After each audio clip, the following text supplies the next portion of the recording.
Mari kita berdoa memohon anugerah Tuhan supaya kita dimampukan memahami firman yang kita dengar, memampukan kita melakukan firman itu. Bapa kami yang bertahta di sorga, kami muliakan Engkau di saat hari ini, di ibadah kami ini Tuhan. Kami sadar betapa banyak anugerah, perbuatan kasih Tuhan yang begitu besar bagi kami sepanjang hari yang sudah kami lalui. Dan kalau saat ini kembali Tuhan mengumpulkan kami berada di hadirat-Mu, memuji, mempermuliakan Engkau. Bahkan saatnya kami mau duduk diam di kaki-Mu. Ubah hati kami menjadi hati yang seperti Engkau, memiliki kasih yang besar. Terima kasih Tuhan, firman-Mu meneguhkan dan menguatkan setiap kami. Bahkan kami rela untuk berubah setelah kami dengarkan firman-Mu saat ini. Urapilah hamba-Mu secara khusus oleh kuat kuasa Roh Kudus-Mu. Dalam nama Yesus kami berdoa, kami mengucap syukur, kami sambut firman-Mu. Haleluya. Amin. Silakan duduk Bapak Ibu yang terkasih. Firman Tuhan hari ini saudara-saudara berjudul kemurahan hati yang mengubahkan. Kita pasti bisa berubah kalau kita memiliki kemurahan hati. Bersama-sama kita akan membaca firman Tuhan dari 2 Korintus pasal 8. Ayat yang pertama sampai ayat yang ke-9, demikian bunyi firman Tuhan. Saudara-saudara, kami hendak memberitahukan kepada kamu tentang anugerah yang diberikan kepada jemaat-jemaat di Makedonia. Selagi dicobai dengan berat dalam berbagai penderitaan, sukacita mereka meluap, dan meskipun mereka sangat miskin, mereka kaya dalam kemurahan. Aku bersaksi bahwa mereka telah memberikan menurut kemampuan mereka, bahkan melampaui kemampuan mereka. Dengan kerelaan sendiri mereka meminta dan mendesak kami supaya mereka juga beroleh anugerah untuk mengambil bagian dalam pelayanan orang-orang kudus. Mereka memberikan lebih banyak daripada yang kami harapkan. Mereka memberikan diri mereka pertama-tama kepada Tuhan. Kemudian oleh karena kehendak Allah juga kepada kami. Sebab itu kami mendesak kepada Titus supaya ia mengunjungi kamu dan menyelesaikan pelayanan kasih itu sebagaimana ia telah memulainya. Karena itu sekarang sama seperti kamu kaya dalam segala sesuatu. Dalam iman, dalam perkataan, dalam pengetahuan, dalam kesungguhan untuk membantu, dan dalam kasih-Mu terhadap kami. Demikianlah juga hendaknya kamu kaya dalam pelayanan kasih ini. Aku mengatakan hal itu bukan sebagai perintah, melainkan dengan menunjukkan usaha orang-orang lain untuk membantu. Aku mau menguji keikhlasan kasih kamu. Karena kamu telah mengenal anugerah Tuhan kita Yesus Kristus, bahwa sekalipun ia kaya, oleh karena kamu ia menjadi miskin, supaya kamu menjadi kaya oleh karena kemiskinannya. Amin. Amin. Kemurahan hati. Kemurahan hati dalam 2 Korintus pasal 8 yang kita baca ini adalah hendak menunjukkan atau mengajarkan mengenai sikap memberi yang lahir dari sukacita, yang lahir dari kasih karunia Tuhan, dan yang lahir juga dari keteladanan Kristus. Kemurahan hati ini bukan sekedar himbauan tindakan sosial atau kewajiban. Saudara-saudara sekalian, menjadi orang percaya itu, kalau kita mau teladani Kristus, sesungguhnya kita tidak boleh dengar. 1, pelit. 2, terlalu perhitungan. Saya tidak tahu seberapa kasihmu mendorong engkau menolong orang. Seberapa besar, seberapa dalam kasihmu memperhatikan pekerjaan Tuhan. Kemurahan hati itu memiliki kuasa untuk mengubah. Mengubah apa, saudara-saudara? Mengubah tindakan kita. Tadinya kita orang yang masa bodoh, cuek. Kemurahan hati bisa mengubahkan itu. Maka hari ini saudara-saudaraku, kita belajar apa saja prinsip utama yang diajarkan oleh Rasul Paulus mengenai kemurahan hati.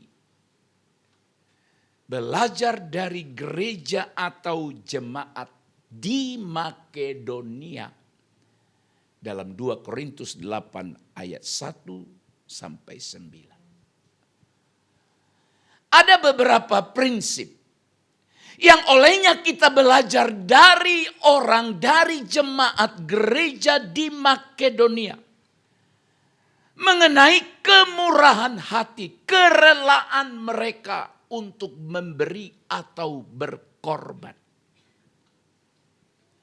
Prinsip yang pertama adalah kemurahan hati tidak bergantung pada kondisi. Ayat 2, selagi dicobai dengan berat dalam berbagai penderitaan. Berarti penderitaannya macam-macam. Sukacita mereka meluap. Perhatikan baik ayat ini. Dan meskipun mereka sangat miskin secara finansial, miskin secara ekonomi, mereka kaya dalam kemurahan. Artinya sikap untuk memberi itu, mereka oleh Paulus katakan mereka kaya. Artinya suka, artinya gemar untuk menolong dan memberi berkorban. Maka dari itu saudara-saudara, kemurahan hati itu tadi dasarnya apa? Sukacita. Dasarnya apa? Anugerah. Dasarnya apa? Teladan Kristus. Kemurahan hati tidak bergantung pada kondisi. Kondisi itu apa? Masalah, penderitaan, suka dan duka itu kondisi. Miskin atau kaya itu semua kondisi.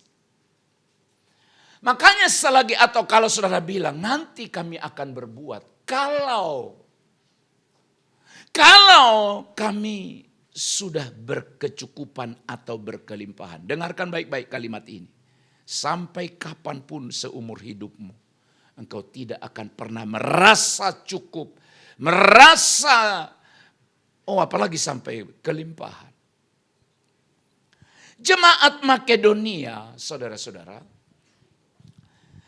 tetap murah hati. Tetap mereka suka berkorban, suka memberi. Meskipun dalam penderitaan. Mungkin kita berkata, kan mereka miskin. Lalu apa yang mereka beri? Mereka miskin. Lalu apa yang mereka beri? Alkitab berkata, Allah tidak pernah meminta sesuatu padamu yang tidak ada padamu atau yang tidak bisa engkau kerjakan. Ingat, janda miskin juga. Dia kaya dalam kemurahan. Ingat kan? Janda miskin masuk ke bait Allah. Orang kaya juga masuk ke dalam bait Allah. Mereka semua memberi. Tapi nilai pemberian itu di mata Tuhan adalah persembahan janda miskin. Apa sebabnya? Alkitab berkata, orang kaya memberi karena kelimpahannya. Janda itu memberi karena dari kekurangannya. Artinya hatinya, tapi jangan saudara bilang, kalau begitu yang penting memberi seadanya. Oh tidak, salah. Bukan seadanya. Memang apa yang ada pada kita tinggal sedikit, memang itu yang dibagi. Ya memang kita selalu begitu ya, entah kenapa persembahan selalu dicari dari dompet yang terkecil. Selalu dicari. Bahkan mohon maaf, semua kita punya kendaraan.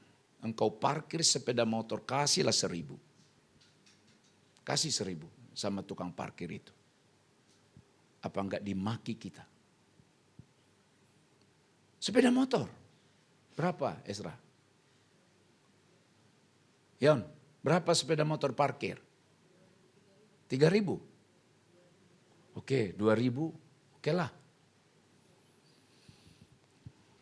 Kasih 1.000. Nah saudara-saudaraku sekalian, mereka marah. Nah saudara bilang, wah Pak, Bapak nggak tahu keadaan kami. Sekali lagi, kalau memang hanya itu yang ada, jangankan 1.000. 100 perak pun persembahanmu itu mahal. Di hadapan Allah, dengar, mahal di hadapan Allah. 100 perak. Oleh karena memang uangmu tinggal 200, tinggal 300 perak. Tapi kalau uangmu banyak, kau kasih 1.000, itu penghinaan. Itu pelecehan. Mari kita berubah, belajar dari jemaat ini. Kemurahan hati itu tidak bergantung pada ekonomi. Artinya apa? Orang yang kaya pasti kemurahan hatinya besar. Tidak. Orang yang miskin pasti kemurahan hatinya kecil. Tidak. Jemaat di Makedonia berikan contoh. Alkitab tadi berkata di ayat yang kedua, mereka sangat miskin. Sangat miskin itu bicara keadaan material mereka. Mereka kaya dalam kemurahan. Artinya tetap dia rela untuk memberi. Apa yang membuat? Hanya ini yang bisa ubah hatimu. Kalau engkau sadar, kasih Tuhan lebih penting daripada kelebihan materi yang ada pada kita. Hanya kasih Tuhan yang mendasari kita. Sehingga kita akan rela untuk berkorban. Rela untuk berkemurahan. Jadi prinsip yang pertama adalah kemurahan hati itu tidak bergantung pada kondisi kita. Yang kedua, Kemurahan hati itu mendorong kita untuk memberi. Dan memberi dengan sukacita dan kerelaan atau keikhlasan. Rela, sukacita. Ayat 3, aku bersaksi. Paulus bilang, aku bersaksi bahwa mereka telah memberikan menurut kemampuan. Dengar baik. Menurut kemampuan mereka. Bahkan melampaui, melebihi kemampuan mereka. Dengan kerelaan sendiri mereka meminta dan mendesak kepada kami. Supaya mereka juga beroleh anugerah untuk mengambil bagian dalam pelayanan kepada orang-orang kudus. Jadi ada jemaat itu merasa begini, kenapa kami tidak dilibatkan? Kami mau bantu juga lah Pak Paulus. Kami mau bantu juga lah. Kami juga ikut walaupun ya kecil tapi kami. Ini yang mendorong, yang ngomong itu mereka sendiri. Mereka yang menawarkan. Paulus tidak meminta tapi mereka tawarkan. Saya sudah minta tapi kau tidak mau kasih. Jemaat di Makedonia, Paulus tidak minta tapi mereka sendiri berkata kami juga.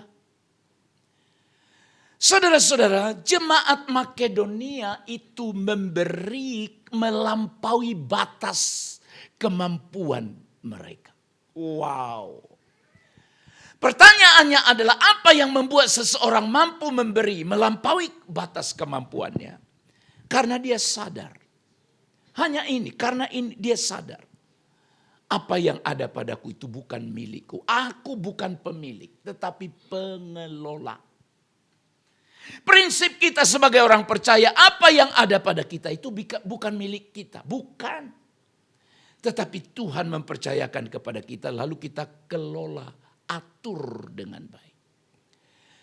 Memberi bukan jadi beban bagi jemaat Makedonia. Sekali lagi, memberi bukan jadi beban, tapi menjadi apa saudara? Sukacita. Senang mereka. Maka masih ingatkah saudara pertanyaan saya? Ingat gak pertanyaan ini? Pernah saya tanyakan pertanyaan ini. Di awal rencana kita bangun gereja. Pertanyaan saya adalah. Yang keberapa kali dalam kehidupanmu sebagai orang Kristen, sebagai orang percaya. Yang keberapa kali engkau terlibat dalam pembangunan bait Allah. Yang keberapa? Ya, masih ingat itu ya, pernah saya tanya. Yang keberapa kali? Sekian lama saya sudah orang percaya. Ini yang kesekian kali saya terlibat dalam pembangunan bait Allah. Karena apa? Sukacita. Sukacita. Dan Alkitab berkata Allah hanya memberkati mereka yang memberi dengan sukacita. Jadi lebih baik gak usah kasih kalau engkau bersungut-sungut. Lebih baik kau tidak memberi kalau apa? Marah-marah. Uang aja terus. Gak usah kasih Pak. Bu, gak usah kasih. Nilai pemberianmu itu di hadapan Allah 0. Padahal engkau rugi. Ruginya apa? Ya jadi keluar uangmu. Tapi nilai itu di hadapan Allah tidak ada. Haleluya. Jangan bersungut-sungut. Uang lagi. Di gereja kami tidak ada warta jemaat selain uang.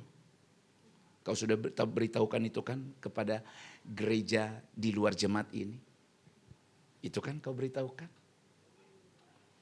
Bertobat kau hari ini. Lebih bagus engkau diam. Kalau memang kau mau tahan tidak mau beri juga enggak apa-apa. Enggak apa-apa. Allah punya cara. Amin. Allah punya cara. Dari mana saja. Saya percaya sekali pemeliharaan contoh yang diberikan Alkitab itu inspirasi luar biasa bagi saya. ketika Nabi Elia di musim kemarau, dengar, susah mendapatkan makan. Dia berada di tepi sungai Kerit. Kesulitan, kelaparan. Tapi apa yang terjadi, saudara? Ada ingat cerita kita? Allah perintahkan, bukan manusia. Halo? Allah perintahkan bukan manusia, tapi apa? Burung. Dan burung yang diperintahkan mengantar makanan kepada Nabi Elia adalah burung pemakan daging. Namanya burung gagak. Bukan burung layang-layang, Pak Tio. Yang tidak suka daging. Bukan burung gereja. Yang tidak makan daging. Lalu Tuhan bilang, udahlah cari burung yang tidak suka daging, supaya nanti jangan dimakan dia di tengah jalan. Pernah nggak Bapak Ibu pikirin kebenaran itu? Tapi justru burung gagak yang pemangsa daging. Kenapa tidak diselesaikan dia itu, dilahap dia semua di jalan? Saya terhibur dengan ayat itu. Artinya Allah punya cara untuk menolong kita. Oleh sebab itu saudara, mari kita memberi sebagai wujud cinta kita kepada Tuhan dan sesama. Baca kitab Hagai. Mereka memberi untuk pembangunan bait Allah. Didorong oleh apa? Cinta mereka pada rumah Tuhan. Kalau engkau cinta pada Tuhan dan pekerjaannya, engkau beri. Dan itu tidak marah-marah, tidak bersungut-sungut, tidak jadi beban. Tidak jadi lemas imanmu di gereja ini. Bahkan tidak jadi pindah kau dari gereja ini. Hanya untuk menghindari itu. Iman model apa kayak gini? Kok menghindar? Enggak tahu prinsip Alkitab. Ada padamu beri. Enggak ada juga enggak apa-apa. Dan itu yang kita terapkan sampai hari ini di gereja ini. Pernah saudara misalnya ada perayaan Natal, semua kepala keluarga besar, kecil, miskin, kaya tidak boleh bervariasi. Pokoknya sekian ratus ribu per kepala. Ada atau tidak itu urusanmu. Gak ada begitu di gereja ini Pak.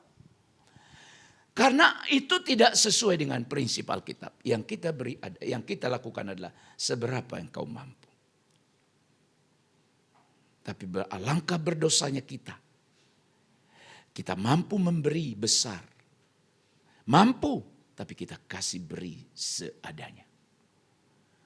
Saudara-saudara, berilah dengan sukacita dan kerelaan. Jemaat di Makedonia memberi teladan itu bagi kita. Yang ketiga, memberi itu saudara-saudara adalah bagian dari ibadah. Memberi itu sebagai bentuk ibadah. Ibadah itu selalu kaitannya dengan Allah. Gak ada ibadah itu hubungannya dengan manusia. Saya mau beribadah kepada dia dulu. Gak ada itu. Kita mau beribadah kepada Tuhan. Ayat 5. Mereka memberikan lebih banyak daripada yang kami harapkan. Wow. Mereka memberi diri mereka, nih perhatikan ayat ini. Memberi diri mereka pertama-tama kepada Tuhan. Kemudian oleh karena kehendak Allah juga kepada kami. Kepada kami itu Paulus berkata, artinya apa? Bahwa mereka juga mendukung, memberi. Memang pertama-tama mereka memberi diri mereka pada Tuhan. Dari sini ada prinsip kebenaran. Orang yang mendekat pada Allah. Orang yang hubungannya baik dengan Allah. Orang yang dekat dengan Allah. Tidak akan pelit dalam hidupnya. Apalagi untuk mendukung pelayanan pekerjaan Tuhan. Kalau engkau bilang aku cinta padamu Tuhan. Tapi engkau pelitnya luar biasa. Engkau tafsir sendirilah. Ayo suami istri. Aku sayang padamu Ma. Kata Pak Tio kepada istrinya. Tapi uang belanja tak pernah dikasih. Misalnya ini baik ini.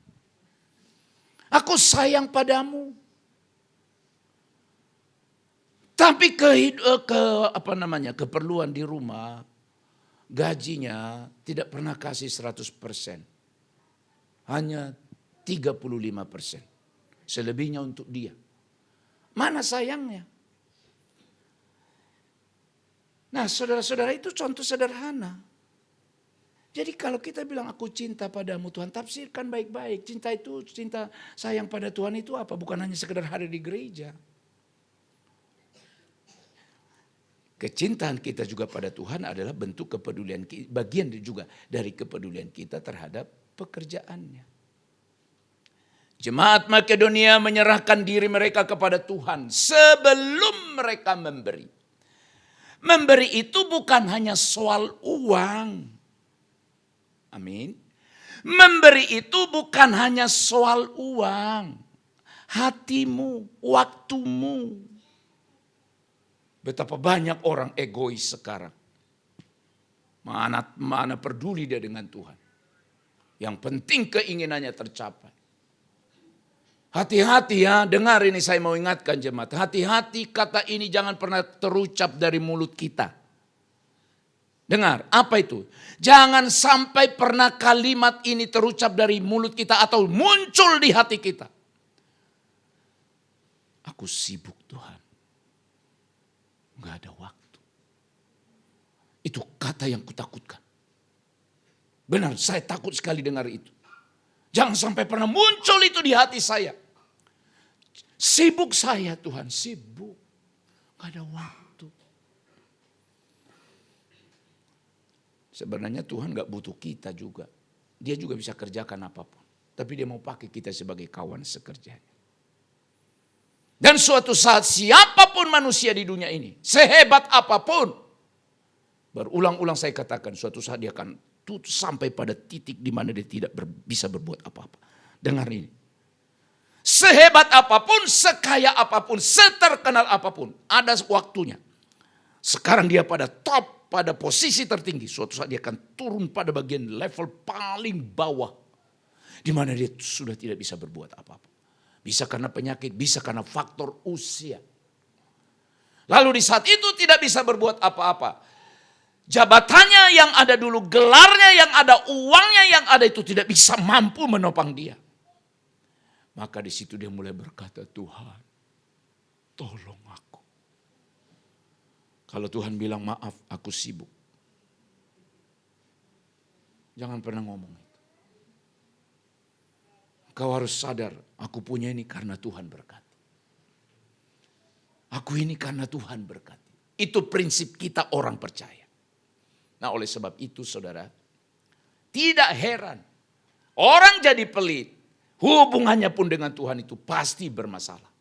Kalau hubungannya dengan Allah baik, maka seluruh sikap hidupnya akan menjadi baik. Karena jemaat di Makedonia disebutkan, mereka menyerahkan diri mereka pertama-tama kepada Allah.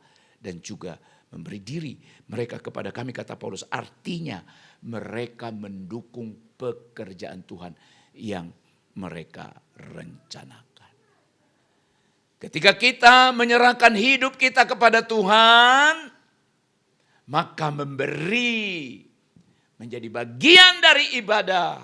Memberi menjadi sukacita bagi kita. Terakhir, kemurahan hati yang mengubahkan. Tadinya pelit, sekarang jadi murah hati, berubah. Kalau engkau sadar, yang keempat, terakhir. Yesus adalah teladan kemurahan hati yang tertinggi. Ayat 9, lihat saudara. Karena kamu telah mengenal anugerah Tuhan kita Yesus Kristus, bahwa sekalipun ia kaya. Yesus kaya tidak? Yesus kaya tidak? Kaya. Dia pemilik segalanya. Oleh karena kamu, oleh karena saya, oleh karena kita, ia Yesus menjadi miskin. Supaya kamu menjadi kaya oleh karena kemiskinannya.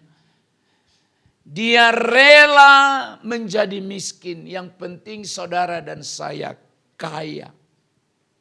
Yesus yang kaya itu rela menjadi miskin untuk kita. Apa sih yang diberikan Yesus sama aku? Gak mau bilang itu. Berani ngomong itu? Apa yang diberikan rupanya sama aku? Banyak kali cerita. Pengorbanan Kristus. Uangmu aja diminta belum mau kasih, apalagi nyawamu. Waktumu aja belum mau kasih, apalagi uangmu. Yesus kalau bilang, mana doaku gak dijawab kok. Lah doa yang lain segala macam itu sangat bagian terkecil. Bukan kebutuhan terbesar kita. Kebutuhan terbesar umat manusia adalah keselamatan. Jiwanya diselamatkan. Pengorbanan Kristus di kayu salib adalah bukti kemurahan hati Tuhan yang terbesar. Berarti dialah teladan kita. Ku mau sepertimu Yesus. Seperti apanya? Ayo. Makin kita sadari. Aku mengasihimu Yesus. Buktinya apa? Mau sepertimu Yesus. Dalam hal apa? Memang enak lagunya Pak. Hanya karena enak lagunya. Buktinya apa engkau cinta dia? Bukti yang penting. Bukan cakap-cakapnya. Aku sayang padamu. Buktinya apa? Ayo Bapak, Ibu, adik-adik, pemuda yang sudah punya pacar. Apa buktinya dia sayang padamu? Oleh sebab itu saudara, Kristus tak perlu kita ragukan kemurahan hatinya. Karena yang diberikannya adalah hidupnya, nyawanya. Untuk itu saudara-saudara, kita pun dipanggil untuk mengikuti teladannya. Sekarang kita berubah. Haleluya. Katakan, saya mau berubah. Hari ini kita berubah. Bukan besok. Time for change. Waktunya untuk berubah. Sudah tua kita. Jangan sampai kita mati dalam keberdosaan kita. Kemurahan hati, itulah yang akan mengubah engkau. Terutama pada Tuhan yang pertama. Lalu kepada sesama. Dengan kita memberilah dengan sukacita. Maka kita akan mengalami perubahan. Karena Tuhan ingin kita murah hati. Bukan karena kewajiban. Bukan karena perintah himbauan. Tapi karena kasihku kepada Tuhan. Anugerahnya besar. Dan dia sudah memberi teladan bagiku. Aku mau berubah menjadi seperti Yesus yang adalah pribadi yang murah hati. Amin.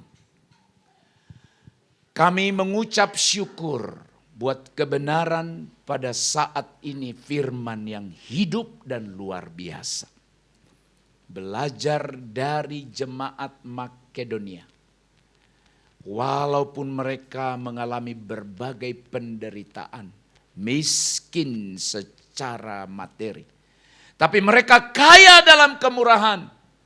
Karena mereka sadar kasih Tuhan dalam hidup mereka. Mereka sadar bahwa Kristus sudah memberi. Itu sebabnya kami harus menjadi seperti Yesus.